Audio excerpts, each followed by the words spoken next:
Halo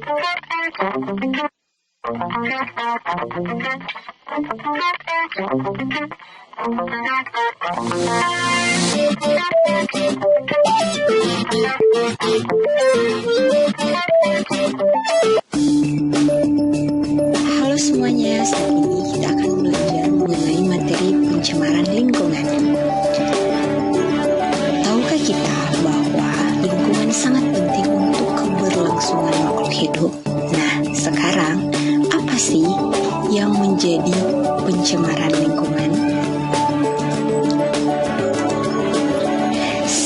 Pencemaran lingkungan menurut Undang-Undang Nomor 4 Tahun 1982 adalah masuk atau dimasukkannya makhluk hidup, zat, energi, atau komponen lain ke dalam lingkungan atau berubahnya tatanan lingkungan akibat kegiatan manusia atau proses alamiah.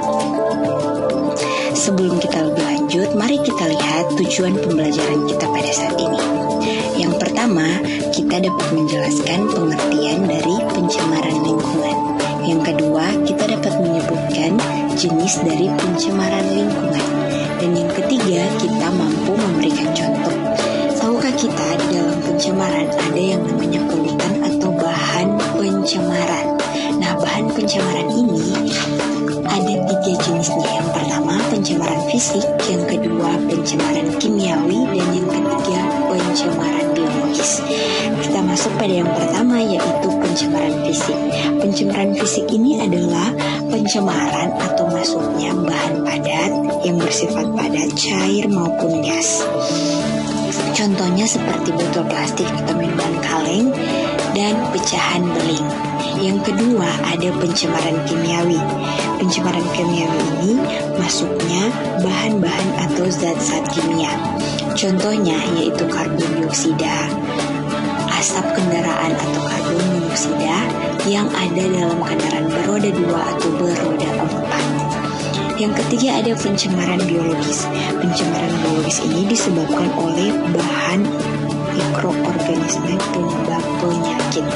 Yang pertama ada gulma yang bisa didapatkan dari tumbuh-tumbuhan dan juga bakteri E. coli. Seberapa bahayanya sih pengaruh dari pencemaran? Ternyata pencemaran lingkungan mempengaruhi 3 aspek loh. Yang pertama pencemaran air, yang kedua udara, dan yang ketiga tanah. Nah, apa saja sih yang menjadi sumber-sumber pencemaran air? Pencemaran air bisa disebabkan oleh limbah rumah tangga, limbah pabrik atau industri, limbah pertanian, dan sampah. Limbah rumah tangga adalah penyebabnya manusia. Tingkah laku manusia yang sering membuang sampah sembarangan, sering menggunakan deterjen dan sebagainya, itu dapat menyebabkan pencemaran air. Dan yang kedua ada limbah industri atau pencemaran yang disebabkan oleh pembuangan air dari pabrik-pabrik tertentu.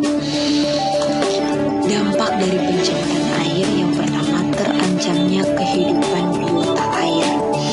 Kenapa terancam biota air? Karena pencemaran yang ada pada air limbah akan menyebabkan menurunnya kadar oksigen terlarut dalam air.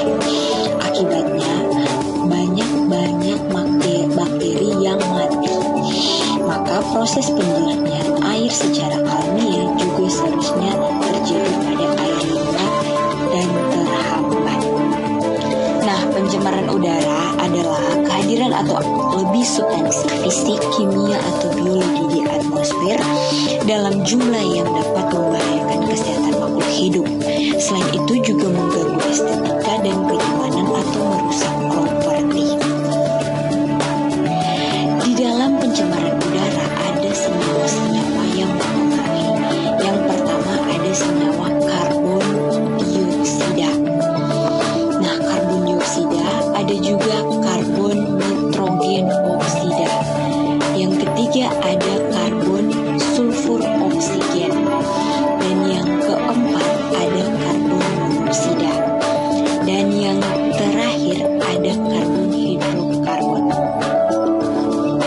Senyawa-senyawa senyawa ini, terlebih untuk sulfur oksigen, dapat bereaksi dengan uap air dan menyebabkan hujan asam. Asam bersama air hujan akan jatuh ke bumi sebagai hujan asam. Nah, untuk hidrokarbon dan nitrogen oksida adalah gas yang sangat tinggi jika mengenai tanah dan juga dapat menyebabkan kanker. Ini gambar dari contoh-contoh pencemaran udara. Dampak dari pencemaran udara apa ya? Yang pertama, terjadinya hujan asam. Yang kedua, efek kaca. Yang ketiga, menipisnya lapisan ozon. Yang pertama, terjadinya hujan asam ini disebabkan belerang sulfur yang merupakan fosil beserta nitrogen di udara yang bereaksi dengan oksigen dan membentuk sulfur dioksida dan nitrogen oksida. Hujan asam ini dapat mengakibatkan kerusakan organ hewan dan tumbuhan serta dapat merusak bangunan terutama rumah dan memicu terjadinya pembunuhan.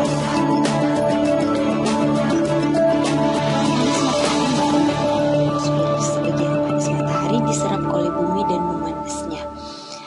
Sebagian panas yang dipantulkan bumi diserap oleh gas-gas atmosfer yang dapat menyebabkan terjadinya pemanasan global. Nah, atmosfer sebenarnya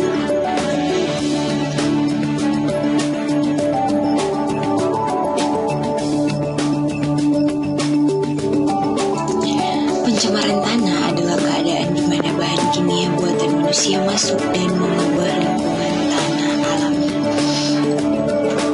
Sumber dari pencemaran tanah ini bisa terjadi karena kebocoran limbah cair atau bahan kimia industri atau fasilitas komersial, penggunaan pestisida, masuknya air permukaan tanah tercemar ke dalam lapisan subpermukaan, atau kecelakaan kendaraan pengangkut minyak, zat kimia atau limbah, air limbah dari tempat penimbunan sampah, serta limbah industri yang langsung dibuang ke tanah.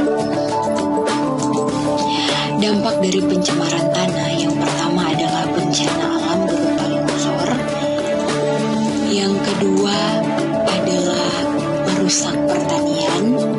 Dan yang ketiga yaitu buruk bagi kesehatan.